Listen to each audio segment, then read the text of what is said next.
Hi friends, எல்லோரும் எப்படி இருக்கிறீங்க? Welcome back to our channel. நம்ம சேனலில் மல்டி கண்டென்ட் வீடியோஸ் போயிட்டு இருக்குது. ஸோ ஒவ்வொரு வீடியோவுமே இன்ட்ரெஸ்டிங்காக இருக்கும். இந்த வீடியோ என்ன அப்படின்னா, ஒரு நேஷனல் லீடரை பற்றி பார்க்க போகிறோம். நம்ம வீடியோஸில் ஆல்ரெடி காமராஜர் ஐயா பற்றின ஒரு ஸ்கிரிப்ட் இருக்குது, வேணுறவங்க கோத்ரூ பண்ணிக்கோங்க.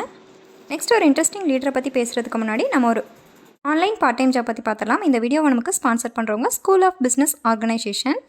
ஒரு ஜென்யூனான பார்ட் டைம் ஜாப் வேணும், அட் த சேம் டைம் நிறைய லேர்ன் பண்ணிக்கணும் அப்படின்னு நினச்சிங்கன்னா பெஸ்ட் ஆப்ஷன் SBO.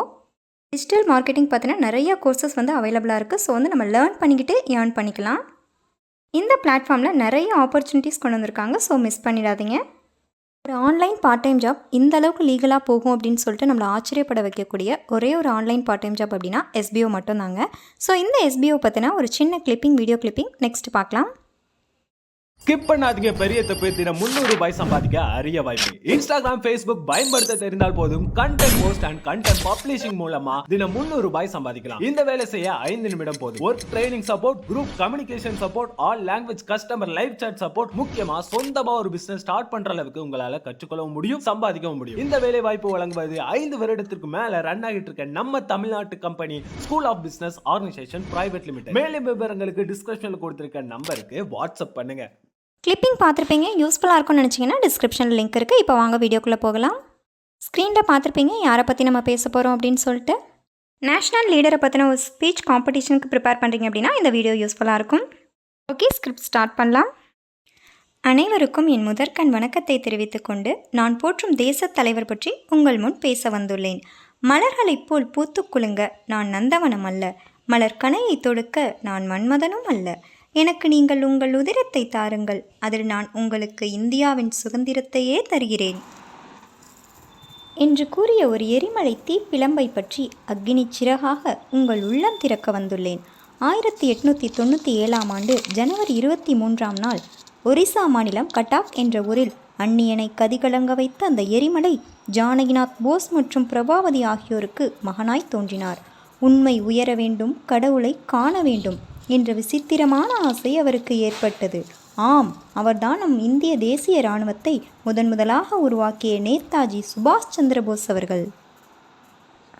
என்ன வளம் இல்லை இந்த திருநாட்டில், ஏன் கையை ஏந்த வேண்டும் வெளிநாட்டில், ஒழுங்காய் பாடுபடு வயக்காட்டில், உயரும் முன்மதிப்பு அயல் நாட்டில் என்பதற்கேற்ப வீரத்தலைவர் விவேகானந்தரின் தீவிர பக்தரான இவர், நீ உயர வேண்டும், உனக்காக மட்டுமல்ல உனது தாய்நாட்டிற்கு நன்மை செய்யவும் தான் என்ற வார்த்தைகளை எப்போதும் நினைவில் கொள்வார். பள்ளி முதல் கல்லூரி வரை முதல் 2 இடங்களிலே வரும் மாணவராக திகழ்பவர் நம் நேதாஜி. அந்த காலத்திலேயே லண்டனில் நடைபெற்ற ICS தேர்வில் 4ஆம் இடம் பிடித்தவர். ராஜ மரியாதையுடன் கூடிய பதவியா இல்லை நாட்டுப்பணியா என்று வந்தபோது நாட்டுப்பணியே என்று முடிவெடுத்தார். மகாத்மாவின் வழியோ அகிம்சை, ஆனால் நேதாஜியோ பிடித்து தள்ளினால்தான் அந்நியர்கள் வெளியேறுவார்கள், இல்லையெனில் அந்நியர்கள் நம் முதுகில்தான் சவாரி செய்வார்கள். இந்திய விடுதலைக்காக ஆயுதம் ஏந்தி ஒப்பற்ற தலைவராக அந்நியர்களை அலறவிட்டவர் நம் நேதாஜி. இந்திய மக்களின் பலத்தை உலகிற்கு காட்டிய நம் சுபாஷ் சந்திரபோஸ் அவர்கள் இரும்பு மனிதர் என்று போற்றப்பட்டார். இந்தியாவில் முதல் இராணுவ படையை உருவாக்கினார். பெண்களுக்காக ஜான்சி ராணி படையையும் தொடங்கினார். ஜாலியன் வாலாபாக் படுகொலையால் இந்தியாவின் நிலையறிந்து பெரிதும் பாதிக்கப்பட்டு ஆயுதத்தை கையில் எடுத்தால்தான் அந்நியனை அழிக்க முடியும் என்று உறுதி கொண்டார். திரிபுரா காங்கிரஸ் மாநாட்டின் போது நோய்வாய்ப்பட்டிருந்தும் கூட தூக்குப்படுக்கையில் வந்து உரையாற்றினார். 100 ஆண்டுகள் அடிமையாய் வாழ்வதை விட தாய்நாட்டின் விடுதலைக்காக போராடி 3 நாட்களில் சாவதே சிறந்தது என்று கூறினார். பெண்களுக்காக இவர் ஏற்படுத்திய ஜான்சி ராணி படையின் விளைவாக 1943ஆம் ஆண்டு அந்தமானில் நேதாஜி இராணுவம் கைப்பற்ற அங்கு நம் மூவண்ண கொடியை பறக்கச் செய்து நம் நாட்டிற்கு பெருமை சேர்த்தார்.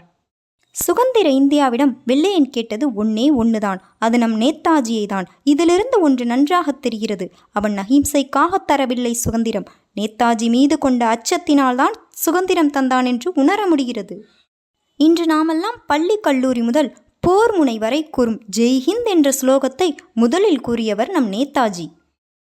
நம் தாய்நாட்டின் விடுதலைக்காக ஓயாது பாடுபட்ட நம் இரும்பு மனிதர் 1945 ஆகஸ்ட் 18 ஓர் விமான விபத்தின் போது மாய்ந்து விட்டார். நம் நாட்டின் சுதந்திரம் மகத்தானது. இம்மகத்தான சுதந்திரத்தை பேணி காப்பதே நம் ஒவ்வொருவரின் கடமையாகும்.